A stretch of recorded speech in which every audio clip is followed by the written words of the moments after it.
para nosotros, como práctica final, como Instituto de Salud Socioambiental, los campamentos sanitarios desde el año 2010 siempre han tenido un gran punto que es innegociable, que es la difusión y la colectivización de los datos. Esto, cualquier referente o cualquier actor que nos ha convocado a cualquiera de los 32 campamentos que hemos desarrollado, sabe y tiene claro que no podemos trabajar en pos de otra cosa. Y en ese sentido es que por este motivo nosotros no nos podemos negar ni nos vamos a negar en lo que sea la presentación de cualquiera de los datos que arroja cualquiera de los campamentos sanitarios, y en este caso la localidad de Sastre, que en marzo del año 2017 nosotros llevamos a cabo y que como nos habíamos comprometido a un año de ese campamento sanitario, íbamos a hacer la entrega de un informe final con la idea de, bueno, durante todo este tiempo elaborar y trabajar sobre la base de datos, mancomunadamente también con otras universidades. Ustedes saben que también estos informes los hacemos en conjunto con la Universidad Nacional de La Plata y con la Universidad Nacional de Sarmiento, que forman parte de los aportes más que importantes que desarrollamos en estos informes. Entonces, bueno, todo esto obviamente lleva trabajo. Generalmente las universidades públicas no cuentan con tantos recursos, menos en los escenarios actuales. Y por esta razón también defendemos la universidad pública, porque tiene que ver con esto que nosotros entendemos y estamos convencidos de por qué la universidad pública debe seguir siendo autónoma, debe seguir siendo independiente, porque forma a los profesionales que deberían arrojar y conformar las herramientas que les sirve a estas comunidades como la localidad de Sastre. Así que en ese sentido, bueno, pasamos la primer diapo, allá mi colaborador va a estar atento. Nosotros, bueno, esto forma parte de lo que hacemos con el resto de las universidades. Cada una de las localidades está dividida en lo que se denominan radios censales, ¿sí? Esto es una división que hace el INDEC. Esto está al alcance de cualquier persona. Lo que nosotros hacemos es tomar los radios censales para ver y relacionarlo con cada una de las problemáticas, de las temáticas o de las patologías que vamos viendo en cada uno de los radios censales, y va explicando cómo se desarrolla. Ustedes cualquier cosa me paran, tienen dudas, pregunten. Yo muchas veces intento no utilizar el idioma de los economistas que hablan para que no conozcamos, intento, pero bueno, soy médico y tengo algunos de esos errores. Seguimos. Esto es lo que se denomina la pirámide poblacional. Nosotros, en lo que fue el campamento sanitario de marzo del 2017, evaluamos casi el 61%, no casi, fue el 61,7% de la población de la comunidad de Sastre, y la distribución de lo que se denomina la pirámide poblacional es la que ustedes pueden ver. Obviamente, de un lado están lo que es el sexo femenino, el sexo masculino. Estas pirámides poblacionales no nos sirven ni más ni menos que como para saber cómo está conformada la población y evaluar qué tipo de perfiles poblacionales tenemos. En este caso, estas pirámides van a depender siempre de cuántas personas nacen, el índice de fertilidad se dice, cuántas personas mueren, es decir, la mortalidad, y cuántas personas en general van o vienen del pueblo, que muchas veces lo que pasa en las comunidades como la localidad de Sastre u otras localidades es que generalmente la población adulto joven lo que tiene que hacer es retirarse de las comunidades en caso de, principalmente, situaciones de necesitar estudiar o muchas veces por situaciones laborales. De cualquier manera, en la población de Sastre no se ve tanto lo que pasa en otras localidades, que generalmente es muy ancha la base, es decir, las poblaciones son hay mucha población infantil y después hay mucha población de lo que se denominan los adultos mayores, pero población adulto joven no hay tanto. Y acá sí, dentro de todo es bastante regular. ¿La siguiente?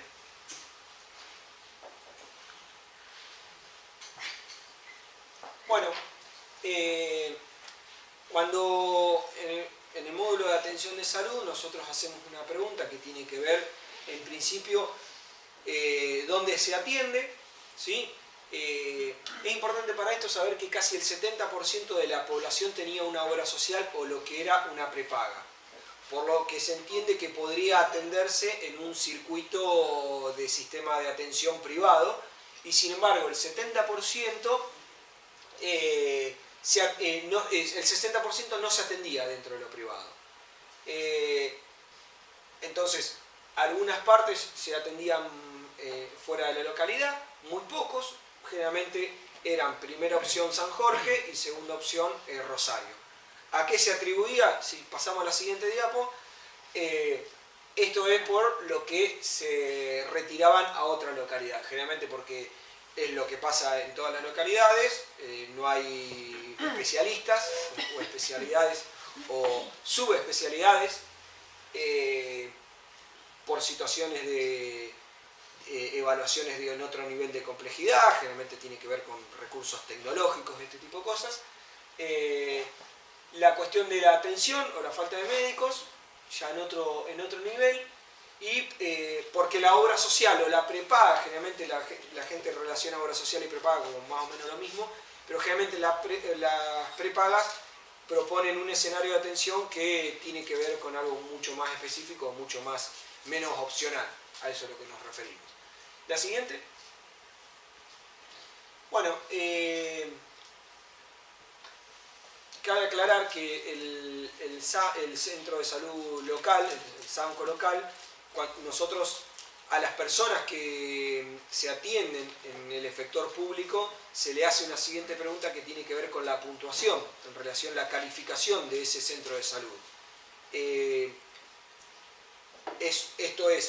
Se hace una puntuación del 1 al 10, obviamente el 1 es menos satisfactorio, el 10 es mayor satisfacción, y en promedio está en un 6, como un satisfactorio aprobado, básicamente sería ahí, con las salvedades del por qué no les gusta, sobre todo con las cuestiones de médicos especialistas. Lo que menos les gustaba es muchas veces la atención por guardia, y lo que más les gustaba era, por fuera de la guardia, la atención médica, la calidad médica en términos de relación médico-paciente. Bueno, cuando hablamos de los problemas de salud de los últimos 12 meses, es lo que nosotros denominamos como patologías agudas, ¿sí? Menores a 12 meses.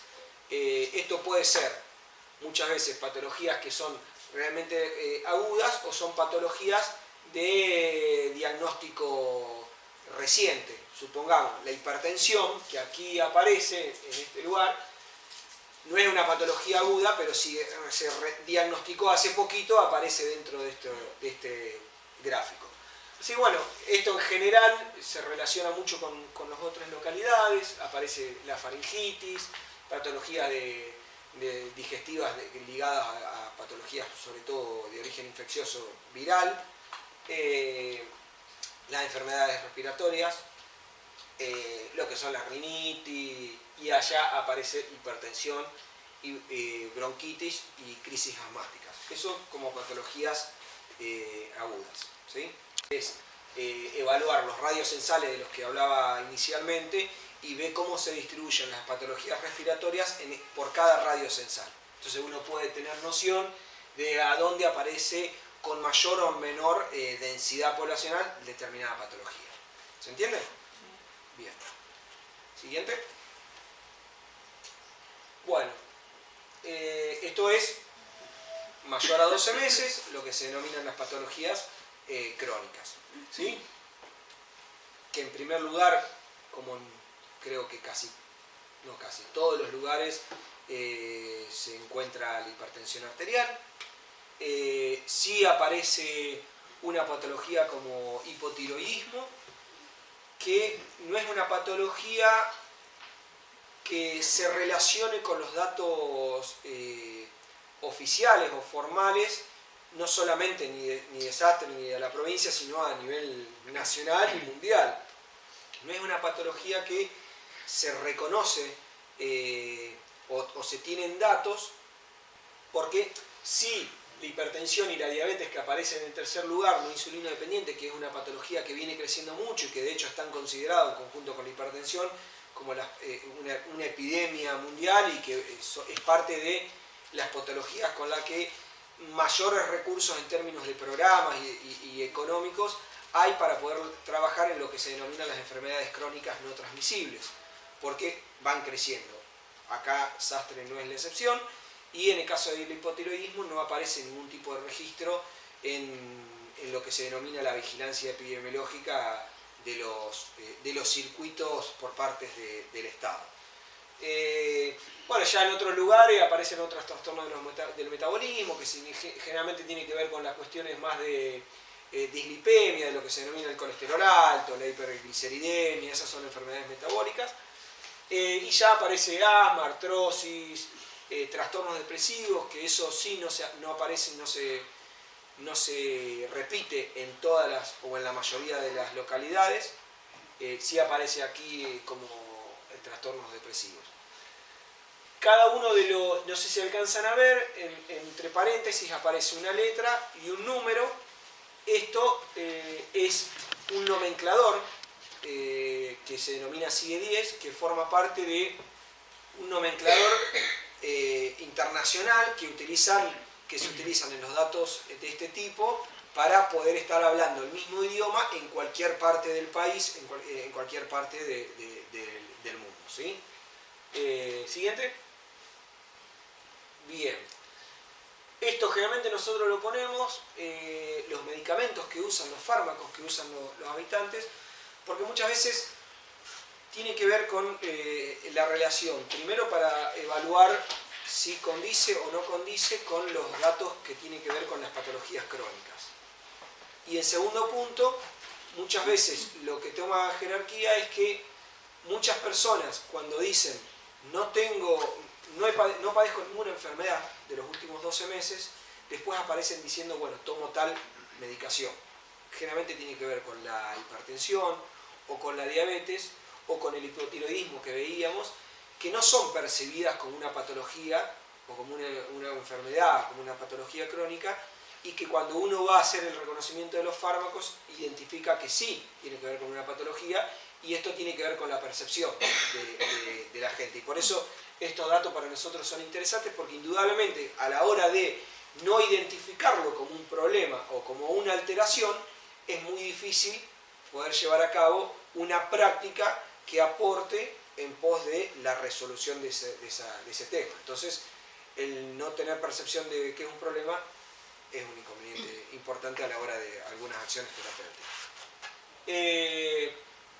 Bueno, estos son medicamentos que muchos están tal vez relacionados, bueno, el antihipertensivo, los de la patología tiroidea, que se relaciona con lo que veíamos en las anteriores diapositivas, los analgésicos no opioides, que son lo que uno puede usar como ibuprofeno, el diclofenac, todo este tipo de medicamentos, que la gran mayoría no están prescritos por un profesional. Los normoglucemiantes, que son utilizados para lo que son las diabetes que veíamos en tercer puesto de las enfermedades crónicas.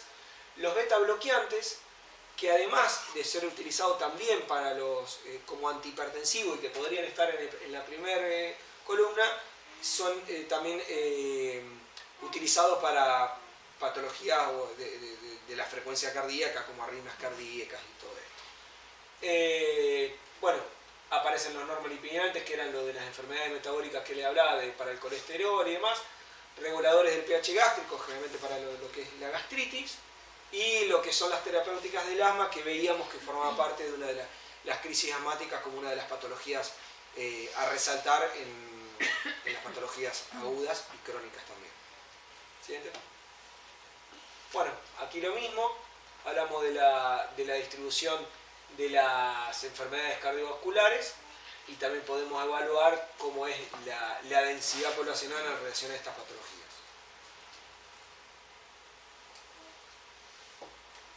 Aquí lo mismo, pero con hipotiroidismo. Fíjense, la zona más coloreada, más violeta, bueno, es donde más hipotiroidismo podemos encontrar.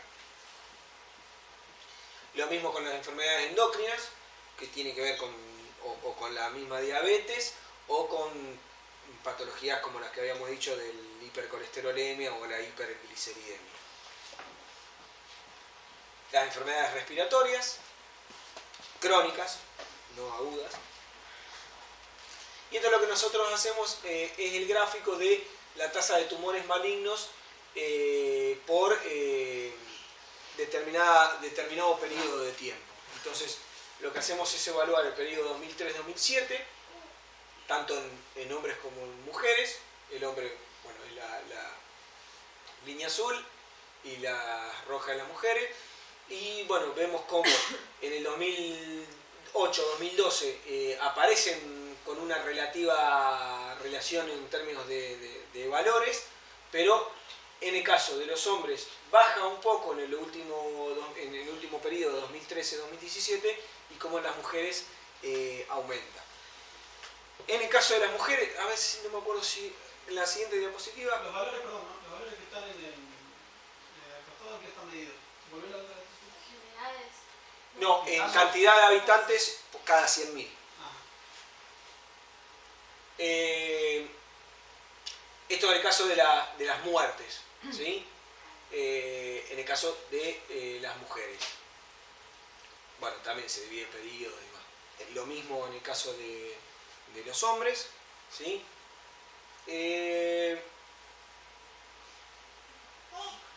Fíjense que acá, en relación a las patologías, las dos patologías más frecuentes, uno lo que hace es la línea de la relación de estas dos patologías. En el caso de los hombres, los tumores, que principalmente tiene que ver con algo que se repite en los tumores de la media nacional, en términos de cuáles son los tumores que se identifican tanto en las mujeres como en los varones. En las mujeres aquí aparecen algunos datos relevantes de cáncer también de colon, que no se veía tanto en otros lugares, pero en general, en el promedio de la población, el hombre tiene dos problemas que tienen que ver con el cáncer, que es cáncer de próstata y cáncer de colon. Primero el de próstata y luego el de colon, y el de las mujeres, útero y mama, que son los que se repiten comúnmente. Lo interesante de esto es que nosotros siempre decimos lo mismo. Estos son datos que sirven en términos de parámetros. Uno no puede decir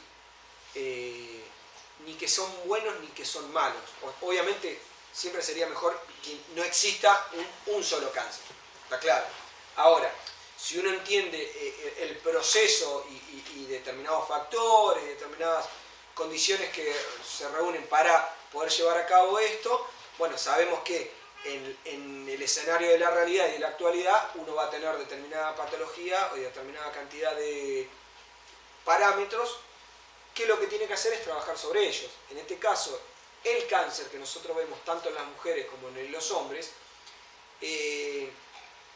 hay acciones que son concretas, que impactan significativamente en estos números.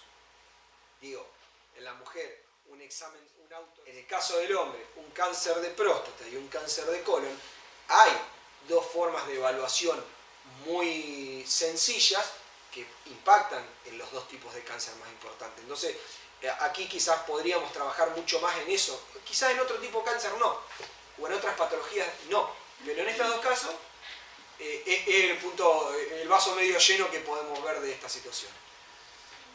Bien.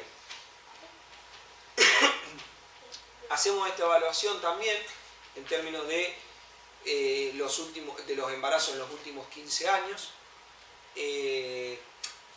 Esto también se repite mucho, para nosotros forma parte de un dato muy significativo. En primer lugar, nosotros con esto hacemos dos valoraciones. Primero, y lo más frecuente, tiene que ver con la cantidad de partos cantidad de gestaciones que terminan en una cesárea y no en un parto natural, en primer lugar. Y que esto indudablemente tiene que ver con factores que sobre todo están planteados a nivel de los escenarios profesionales y de las valoraciones profesionales. Y en segundo lugar, el dato para nosotros relevante siempre con esta pregunta tiene que ver con las pérdidas de embarazo. Que sí nosotros, a medida que vamos transitando los campamentos sanitarios, vamos reconociendo que hay primero una pérdidas de embarazo que no están para nada registradas, es decir, que no aparecen en el registro de nadie y nadie sabe nada de estas patologías, hasta que nosotros hacemos una encuesta con las características que hacemos y lo identificamos. Y por eso es importante este tipo de encuestas a la hora de elaborar un análisis de situación, porque pone en discusión y pone sobre la mesa datos que en otro tipo de trabajos no se llevan a cabo, por las metodologías de ese trabajo, ¿no? Entonces, fíjense, también separado por diferentes periodos de tiempo, cómo lo que es cesárea crece. Y siempre, nada más que cada vez que nos vamos acercando al año 2017, se aleja del total de los partos que terminan como parto natural o vaginal, ¿sí? Entonces esto también tiene mucha relevancia y también es un dato a poner en discusión y a trabajar, porque tiene que ver con la salud y el parto respetado y la salud de la mujer con su niño o con su niña y con su pareja. Forma parte de los derechos que también tenemos como ciudadanos de poder tener un parto respetado. La cesárea sí es una muy buena herramienta en tanto en cuanto sea justificada, ¿sí? Sea necesaria, sea como de criterio de utilización. Bueno, continuamos. Bueno, estos son la distribución según el radio censal de lo que son las pérdidas de embarazo, ¿sí? Bien.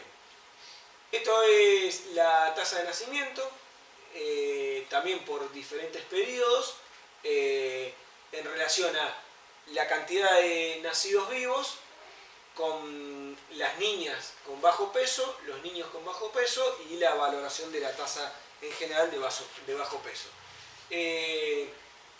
Los datos quizás no varían tanto, pero porque también el índice de natalidad tampoco varía tanto.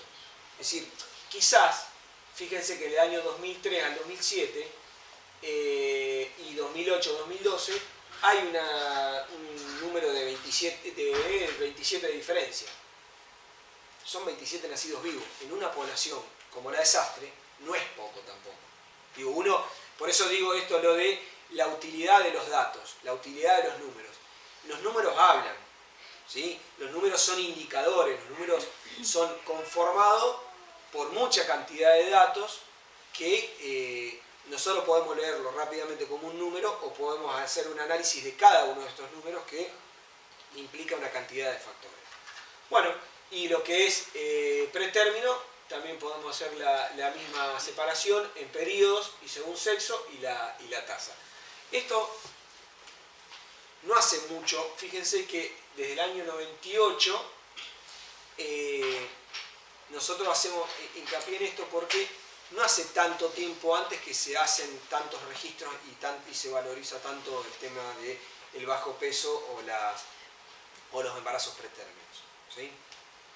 Bien, continuamos.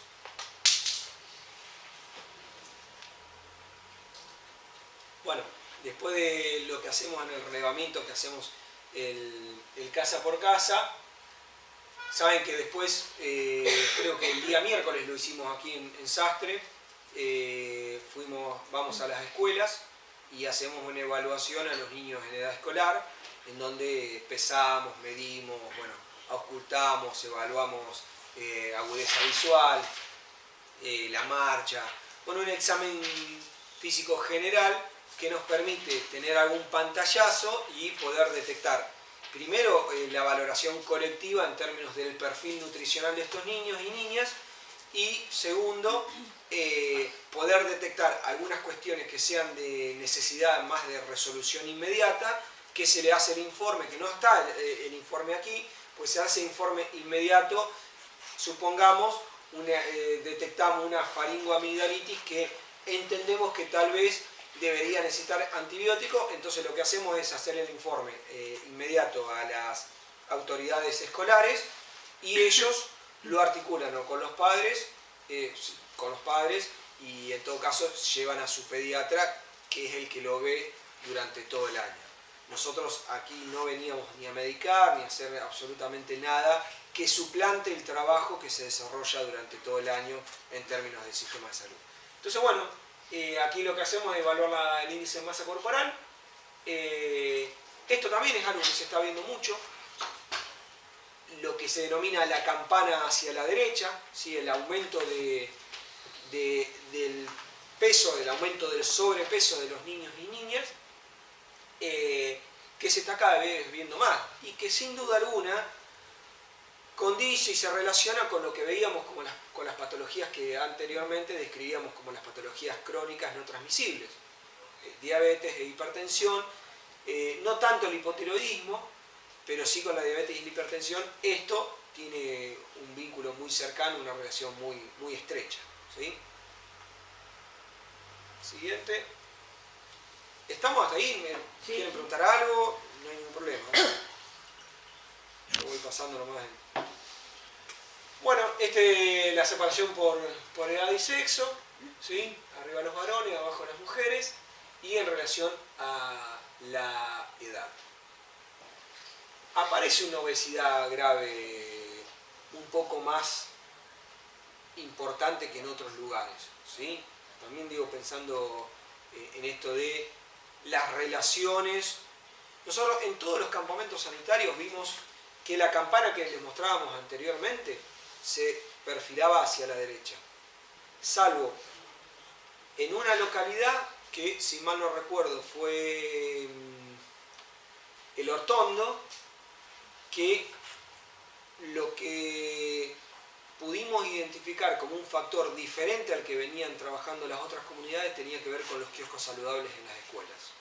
Es decir, a los niños en las escuelas, a los niños y a las niñas en las escuelas, se le ofrecía, supongamos, frutas, ensalada de frutas y demás, pero no, además de la ensalada de frutas, se le ponía la bola de fraile al lado, sino que no había bola de fraile, porque en muchos colegios pasa esto, tener la ensalada de fruta o la manzana o la banana o lo que sea, pero además tener el sándwich de milanesa, la bola de fraile y todo, y generalmente, como haríamos casi seguro en la mayoría, en algún momento determinado, vamos a buscar el sándwich de milanesa o la bola de fraile.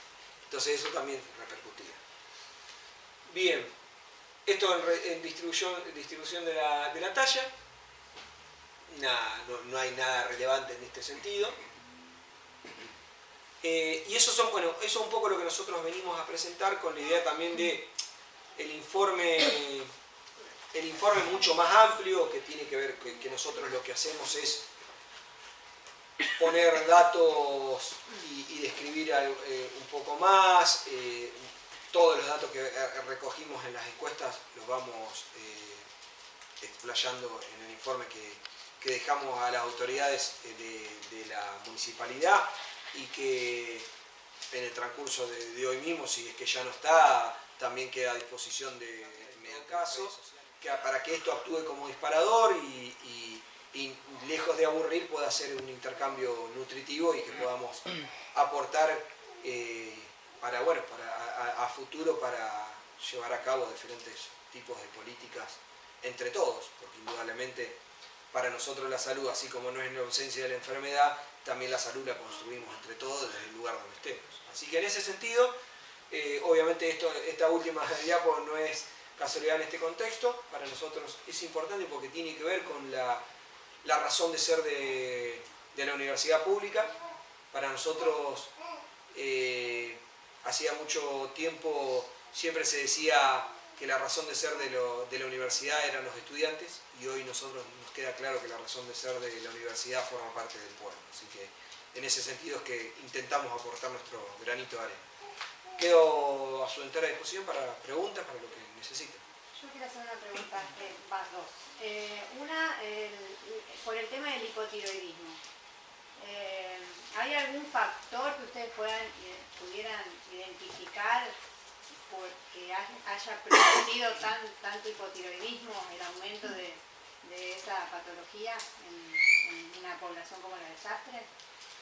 Bueno, es importante, con las características de este tipo de preguntas, nosotros sí, yo puedo acercar algunas herramientas recogidas de otros trabajos de investigación, de otros equipos de científicos que acercan datos que nos permiten complementar con este estudio, pero que no es este estudio quien nos arroja esa información. ¿Por qué? Porque lo que decía, lo que nosotros vinimos a hacer aquí fue un estudio, una descripción de la situación X en este caso, de Sastre. Si yo quisiera evaluar cuáles son los factores que impactan en el hipotiroidismo que pude reconocer porque hice este trabajo, tendría que llevar a cabo otro tipo de trabajo, con otras características que nosotros no llevamos a cabo y que, obviamente, suponte, podemos hacer una valoración de determinados factores, relacionarlos con el hipotiroidismo, y eso haría que, supongamos, trabajos de investigación hagan que yo trabaje con ratas y los exponga a determinados factores y valorar de acá a 2 o 3 años cómo es el funcionamiento de la glándula tiroides. Yo esto lo explico para que quede claro, porque sí es verdad que nosotros podemos salir a reconocer, y hay trabajos, por ejemplo, que nosotros estudiamos mucho lo que son los disruptores endocrinos, y estos disruptores endocrinos, ¿qué son? Digamos, son sustancias que funcionan interrumpiendo el eje hormonal que afecta a la glándula tiroides, ¿sí? Entonces, por ejemplo, una cantidad de disruptores endocrinos están en los alimentos.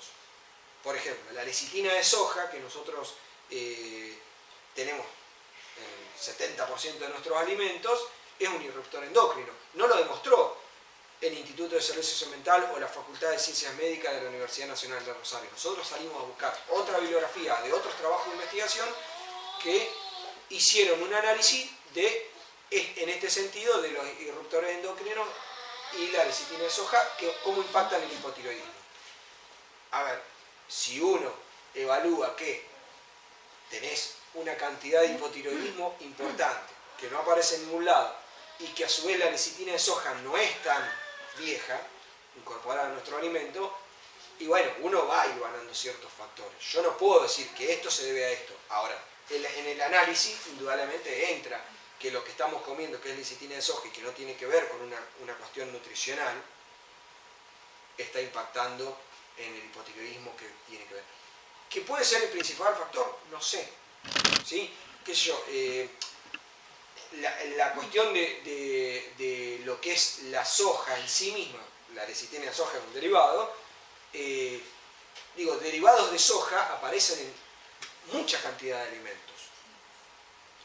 Nosotros nos comimos, creo que todo está faltando eso, nosotros comemos el mismo alfajor, la misma galletita que nos comíamos hace 15 años, y hoy tiene lecitina de soja o derivados de soja, y hace 15 años no.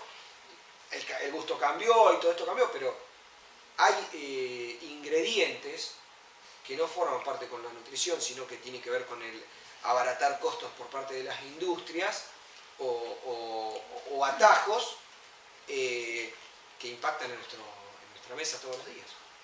¿Y ese aumento de hipotiroidismo también se vio en otros campamentos o es una característica de una población como la de Sastre, por ejemplo? No, por eso decía, el hipotiroidismo se está viendo mucho. Vuelvo a insistir en esto de aparece como una ya ahora no aparece tanto como una sorpresa porque llevamos 32 campamentos sanitarios, pero sí aparecía como una sorpresa en los primeros campamentos sanitarios cuando empezamos a identificar el hipotiroidismo, porque cuando uno sale de la facultad y uno como docente no enseña que el hipotiroidismo es una de las patologías más frecuentes que hay o no estudia que el hipotiroidismo es una de las patologías más frecuentes que hay. Y cuando vos vas a hacer el análisis en la población, identificar que está después de la hipertensión y por encima de la diabetes. O sea, en términos cuantificables, muy relevante, muy relevante. Otra cosa, vos ahí dijiste que se relevó más o menos el 60% de la población de Sastre. 61,7. O sea, y el otro 40% es porque no quiso colaborar, participar, o porque no se encontró.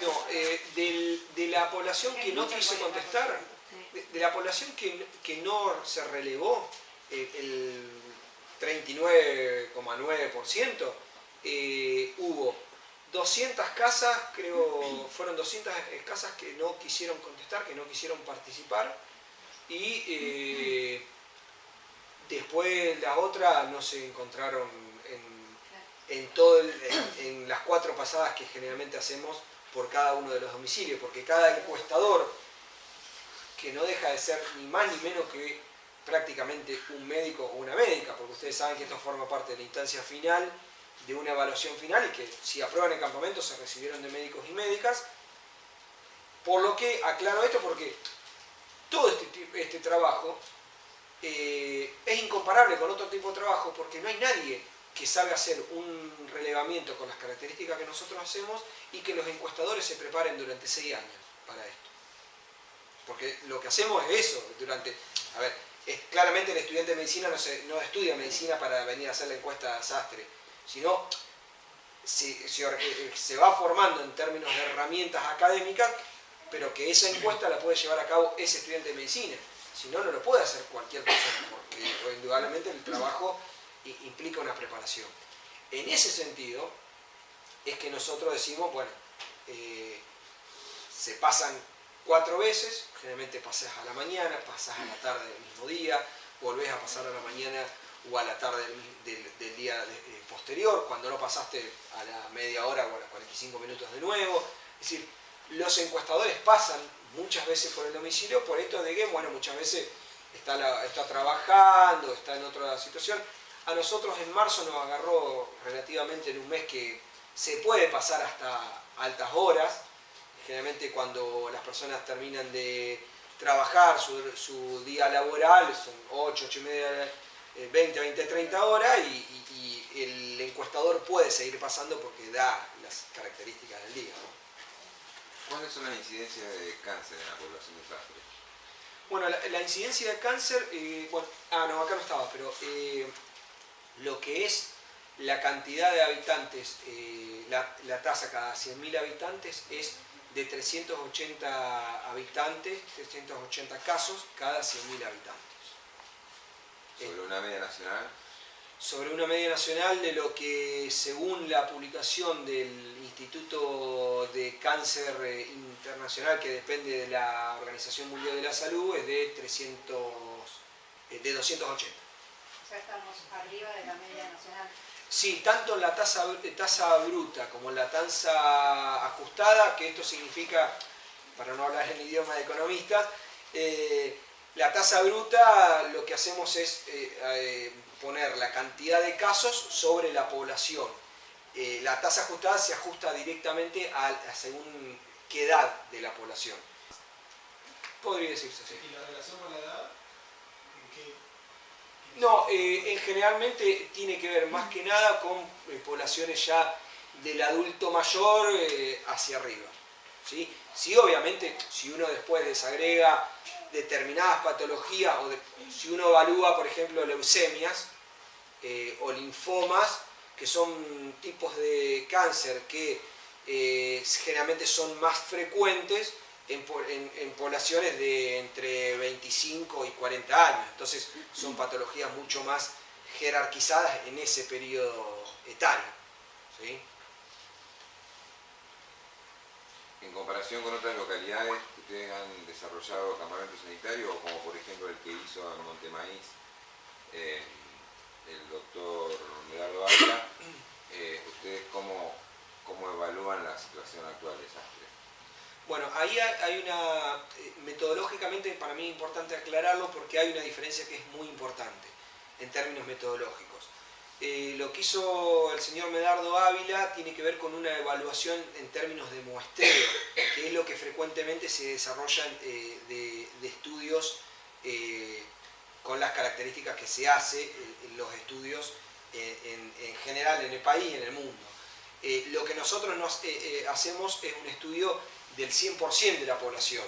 Es decir, uno no elige, o elige en el mejor sentido, porque obviamente hay determinadas técnicas, determinadas fórmulas que uno permite decir, bueno, de esta manzana, ¿a quién le realizo la encuesta? A tal lote, a tal casa, y en cada una de las manzanas voy seleccionando una muestra. Eso es lo que se hizo en Montemaí, y tampoco se hizo en el contexto de un estudiante de medicina o un docente de medicina que recaba determinados datos. Yo eso lo aclaro porque eso no nos permite realmente valorar en términos de seriedad una comparación. ¿A qué me refiero? Ni para ellos ni para nosotros, porque si yo comparo dos cosas distintas estoy faltando un poco a la seriedad de lo que amerita la situación, ¿no? En ese sentido, yo sí puedo decir que según el índice, la tasa que expone el índice del Instituto de Cáncer, sí está Sastre un poquito por encima de lo que hemos encontrado en muchos de los otros. Creo que en alguna de las localidades se repite un número así, pero no en la totalidad, no en el 45% para arriba de lo que sería la incidencia, ¿sí? No sé si fui claro en la explicación. Y territorialmente, ya que también trazaron mapas, ¿cómo se distribuyen los tumores? O los linfomas, lo que sea, ahí está hecho también. Vos sabés, me parece que está, sí, acá en la diapositiva no, pero en el informe sí. Según el radio censal hay. Lo podemos ver. Sí, sí, sí. Nosotros, lo que le explicaba a alguno de los compañeros antes, no hacemos no venimos a hacer un informe multicéntrico de comparativo con otras localidades. Porque, digo, pensando en esto por eso vuelvo a el parámetro internacional, que es lo que nos permite el parámetro comparativo.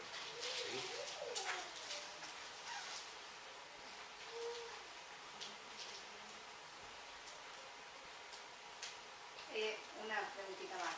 De las casas que no quisieron contestar, se les preguntaba por qué no querían participar del campamento, tienen un registro de por qué no. En general, los estudiantes, la consigna que tenemos es aquella persona que no nos quiere contestar, no indagamos demasiado para no poner en una situación incómoda ni para generar un clima que es innecesario. Algunas veces sí nos referían, no tenemos un registro de qué nos refirió cada uno, no es un dato para nosotros a relevar, pero hay que tener en cuenta que, un poco con lo mismo que contestaba hoy, ¿no? Un estudio de estas características no se replica en otro lugar. ¿A qué me refiero? Un estudio que conforme el 61% de la población no existe. Digo, porque todos los estudios que hay son en términos de muestreo. ¿Sí? Si uno hace el porcentaje a nivel absoluto de toda la población, no llegaría ni siquiera al 5 o 10%. ¿Se entiende lo que digo? Digo, si yo tomaría una casa de cada una de las manzanas o supongamos, 3, 4 casas de cada una de las manzanas de Sastre, probablemente yo no supere el 10%. Eso es lo que se hace en términos de estudios epidemiológicos. Lo único que se compara son los estudios de censo, los censos que son cada 10 años, que tienen otras características que no recaba los datos que nosotros recabamos y que tiene, bueno, porque también tiene objetivos distintos, ¿no? Pero digo yo, para relacionarlo, el único estudio que pasa por el 100% de las casas, o que debería pasar por el 100% de las casas, es el censo, y después nosotros que hacemos este tipo de estudio, que no se compara con ningún otro actor, ningún otro sector que pueda llevar a cabo estudio con estas características. Este análisis de situación, este estudio descriptivo con este porcentaje de cobertura. Por eso digo, esto quizá en el momento de 61%, 70% o en otros lugares 80%, bueno, eso es un montón, y es muy significativo el dato. Digamos. ¿Cuál es la localidad de los campamentos realizados que menos respuesta tuvieron? El porcentaje de los no fue... Mira, si yo mal no recuerdo fue... no sé si fue la que menos. Sí, digamos, en los campamentos lo decimos en la previa y lo decimos en el durante y obviamente en el después. Los campamentos son de la gente. ¿A qué me refiero? No solamente porque tiene que, más allá de que el intendente, la intendenta, el presidente comunal nos convoque y que sin duda alguna tiene que haber una decisión política para eso y nosotros respetamos eso porque no hay tanta gente, digo, tenemos 32 presidentes comunales que han pensado en poner plata en un campamento sanitario. No son tantos tampoco. ¿Se entiende lo que digo? Entonces, en ese sentido, nosotros respetamos el compromiso y la decisión política de, che, voy a poner 100, 150 mil pesos de lo que, digo, uno puede pensar en diferentes características del armado y demás, pero más allá de que el intendente o el presidente comunal defina traer a campamento sanitario, después también te tiene que acompañar la gente en contestar la encuesta. Digo, nosotros podemos ir a golpear la puerta y la gente no te atiende por diferentes motivos, el porcentaje de cobertura de 60% te cayó a 20%. Y si es significativo, sí, no deja de ser significativo, pero no es las características con las que nosotros tenemos la impronta del campamento.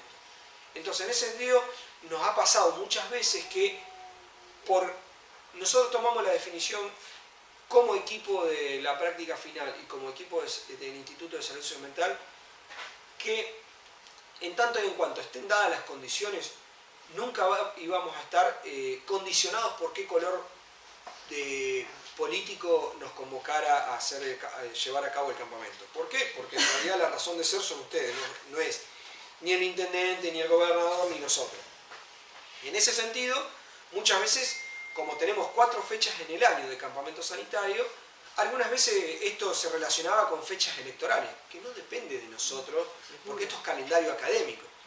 ¿Sí? Nosotros, cada 3 meses, se reciben médicos y médicas y forman parte de una mesa final. Entonces nosotros no podemos decir a los estudiantes de medicina, no, ahora nos vamos porque hay elecciones porque el estudiante de medicina a su vez también se quiere egresar. En ese sentido muchas veces queda sesgado en algunos sectores, esto viene a ser campaña política, y bueno, claramente hemos demostrado en estos 6 años de trabajo, 8 años de trabajo, que estamos lejos de eso, porque si no seríamos radicales, socialistas, peronistas, que los hay gente que de todo, pero nosotros intentamos no quedar limitados en el reduccionismo de los partidos políticos, porque tiene que ver con algo mucho más trascendente. En ese sentido, a nosotros nos pasó que en San Gregorio, me acuerdo, que un sector de San Gregorio, que era muy pro el anterior presidente comunal, entendió que si nos cerraba las puertas a nosotros era cerrarle las puertas al presidente comunal y en realidad era cerrarse las puertas a sí mismo. De ese tipo de cosas sí hemos visto, pero tampoco no se repitió tantas veces.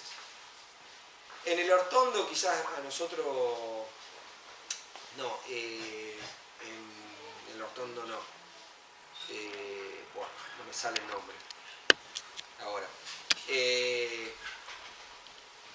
Hubo alguna localidad que hubo algún conflicto con el presidente comunal y el ministro de Salud en su momento, y también hubo algunas cosas que no... Arequito nos dieron de baja el campamento sanitario 2 semanas antes. ¿De parte de la comuna? En realidad hubo algunos inconvenientes, entendemos que por parte de la organización local con otros niveles de organización, que bueno, entendieron que el campamento sanitario no aportaba en este sentido, más allá de la cuestión que uno puede criticar las formas metodológicas en las que se nos informó y todo esto, bueno, es de conocimiento público que muchas veces el Ministerio no nos acompaña en este trabajo, y de hecho ha muchas veces planteado que este trabajo forma parte de una desprolijidad y demás, pero bueno, nosotros sinceramente no hacemos caso en ese sentido, tampoco salimos a responder nada de esto porque, como vuelvo a decir, no hay estudio que les permita al resto poder hacer alguna valoración de lo que significa el campamento sanitario, ¿no? Se habla mucho como espectador, básicamente, entonces en ese sentido nosotros nos debemos a la gente, después que la gente nos juzgue. Gastón, dejando de lado lo que son las cuestiones negativas sobre el campamento sanitario, ¿cuál sería la contracara de esto que está describiendo? El nicho ideal que debería ocupar el Estado como organismo propulsor de otras medidas posteriores, usando esta herramienta de campamento, ¿de qué se puede nutrir, cómo puede aprovechar la facultad, la universidad pública, y qué medidas o a quién puede convocar para decir, bueno, tenemos este problema, dónde encontramos soluciones y la aplicamos a la población? Bueno, esto también, Luis, lo fuimos aprendiendo en el transcurso, porque indudablemente nosotros cuando arrancamos en el año 2010, no sabíamos que íbamos a terminar en este lugar, digamos, en donde la gente cada vez nos convoca más, donde hay una larga lista de grupos de vecinos, de organizaciones sociales, de presidentes comunales, que nos convocan y nosotros, por diferentes motivos, no podemos dar una respuesta tan inmediata como nos gustaría dar. Primero porque formamos parte de un calendario académico de una facultad y de una carrera que nos obliga a enmarcarnos en esa fecha. Pero creo que después de 8 años de campamento, y ya en un campamento 32 por parte de la práctica final, pero algunos más por fuera de la práctica final, nosotros cada vez más hemos asumido el espacio en donde podemos brindar esta herramienta que no genera a nadie y que a su vez empezamos a encontrarnos con otros actores de la comunidad científica, pero de la comunidad tampoco no científica, que se reconocen en otros saberes, y en esos intercambios es donde nacen las respuestas. Porque eso también es importante para nosotros. La universidad forma parte de una pata del conocimiento que no es ni más ni menos que la pata del conocimiento de otros saberes, y entre ellos, sobre todo, los vecinos y los conocimientos originarios que para nosotros forman parte de la complementariedad de esto. En este sentido es que nosotros ofrecemos este análisis de situación y decimos, bueno, a partir de esto, como pasó recién, bueno, ¿qué hago? Me decía la presidenta comunal. ¿Qué hago? Bueno, podemos empezar a articular algunos trabajos, algunos intercambios que permitan ir convocando a otros actores que puedan aportar en otro sentido, que no somos nosotros los referentes ni somos tampoco nosotros los especialistas. Pero por ejemplo, María, la intendenta, me decía, ¿cómo puedo proponer algo diferente a la producción si es que ustedes me dicen que tiene relación con, o podría tener relación con alguna de las patologías estas? Sí, lo mismo que acabo de explicar, mirá, posibilidades de relación tiene, es imposible decir que no podría tener. En ese sentido, bueno, es ir buscando alguna propuesta alternativa y que cierre a los diferentes actores, porque también es verdad que si nosotros identificamos que puede haber un crecimiento en determinadas patologías porque hay un modelo de producción imperante en la zona. Si yo tengo campo y yo hoy, como hace 20 años, el Estado Nacional y el Estado Provincial me propone como política agropecuaria esto, es muy difícil correrme de eso. Entonces, en ese sentido, ¿cómo hacemos para, en vez de decirle al agropecuario, entendiendo que tiene la mejor de las intenciones, ¿sí? Partiendo de ese punto, ¿cómo hacemos para decirle, bueno, vamos a empezar a producir otra cosa que intentemos que no enferme, que no mate y que por sobre todas las cosas le dé de comer al pueblo? Y que pueda ganar la misma plata, o más. Porque eso también hay que ponerlo sobre la mesa. Si yo le digo a cualquiera de ustedes, bueno, ustedes tienen un sueldo de tanta plata y le digo, bueno, venite a trabajar por el 100% menos y mínimamente lo piensan, sumado a que hay elementos que seguramente no están en discusión sobre determinadas mesas, nosotros como facultad intentamos ir acercando esas partes. Entonces, por ejemplo, Nosotros lo que le proponíamos a la municipalidad es, bueno, convocar, por ejemplo, a un ingeniero agrónomo, Eduardo Cerdá, para proponer instancias de trabajo en conjunto con la municipalidad para ir acercando herramientas a los agropecuarios, a las personas que estén trabajando en el campo y demás, para ir generando otra producción que es posible y que no da menos dinero, pero sí que enferma menos y que mata mucho menos. Entonces, porque esto también es importante. Si nosotros, en términos de lo que significa el impacto concreto en salud del modelo de producción por fuera de este trabajo, yo no lo puedo negar, porque yo estudiamos a referentes de todo el mundo y hay trabajos científicos con una contundencia científica y una metodología científica que ya no discutimos más si determinados tóxicos enferman o matan. Ya el que lo quiera discutir, que se vaya a estudiar. Yo no puedo seguir discutiendo eso, porque si no, de seguir discutiendo lo mismo que hace 10 años. Lo que nosotros tenemos que empezar a discutir, ¿qué ofrecemos como todos actores de una misma sociedad? Que lo mejor que pueden hacer los que están mirando desde arriba es dividirnos. Y en este sentido, ingeniero agrónomo contra médico, los médicos contra los vecinos contra... Y es lo peor que podemos hacer, porque le somos funcionales a los que están mirando de arriba. Porque nosotros no podemos poner la mira en personas que quizás por falta de recursos metodológicos y determinados espacios de discusión siguen pensando o siguen queriendo pensar que esto no enferma o que no mata. Si nosotros nos volvemos todos fundamentalistas, el fanatismo divide, no multiplica. Y nosotros necesitamos multiplicar. Porque si no vamos a seguir estando los que seguimos pensando de una forma encerrados en un lugar y los que siguen pensando de otra forma en otro lugar. Y la mejor estrategia que nosotros podemos darnos es convocarnos entre nosotros a intercambiar el diálogo.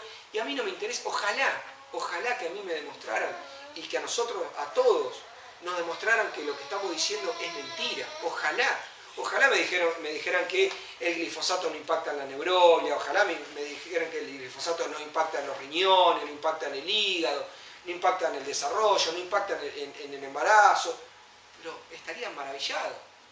Ahora, lo claro es que nosotros no podemos seguir pensando en discutir 15, 20 años más, porque mientras tanto, quienes les interesa seguir utilizando nuestros suelos, como no utilizan los suelos de otros lugares, para matarnos, para enfermarnos y para sacar los recursos como los sacan, que para nosotros, cuando hablan de recursos, no tiene que ver con un recurso, que es el suelo donde se deberían alimentar a nuestros pueblos y no deberían sembrarse commodities, bueno, indudablemente tenemos que ponerlo en discusión, pero de alguna forma tenemos que lograr encontrarnos para generar una alternativa. Yo no le voy a ir a decir mañana al productor a determinada distancia de acá, mañana no se puede hacer, porque si no, sería poco inteligente y sería irreal, porque no lo van a hacer. Tenemos que generar los recursos como para generar una propuesta, una alternativa concreta en los factores que intervienen en un modelo de producción o no. Y en ese sentido es que nosotros proponemos a un Eduardo Cerdá, a un Walter Pengue, a compañeros que están trabajando en diferentes temáticas y que nosotros hemos decidido, a una Perla Herrero, que plantea y trabaja sobre la alimentación.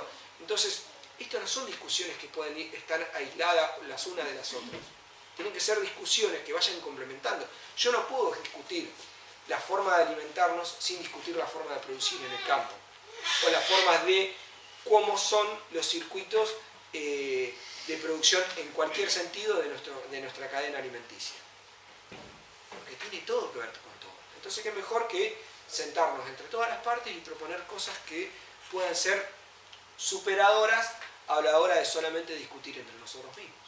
En este sentido es que propusimos y bueno, desde la municipalidad les pareció interesante poder empezar a proponer un espacio donde se empiecen a generar este tipo de cosas, sabiendo que de un día para el otro tampoco nos va a pasar todo lo que pretendemos que pase. Esto para nosotros lo hacemos para que chiquitos como ese chiquito que anda dando vuelta y para que los nietos y para que los bisnietos puedan empezar a encontrar un mundo mejor del que nosotros encontramos. Mañana no va a resolverse todo, pero me parece que forma parte también de nuestra inteligencia y de nuestra estrategia entender que las cosas no van a pasar de un día para el otro, porque también esto nos los quieren hacer creer para desalentarnos, y es lo peor que podemos hacer. Porque las cosas pueden transformarse. De hecho, hace 25 años no teníamos el modelo de producción agropecuario que tenemos hoy. Hay alternativas.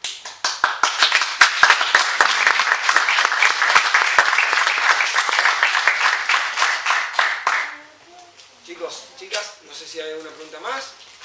Muchísimas gracias por el espacio y a su entera disposición. Gracias.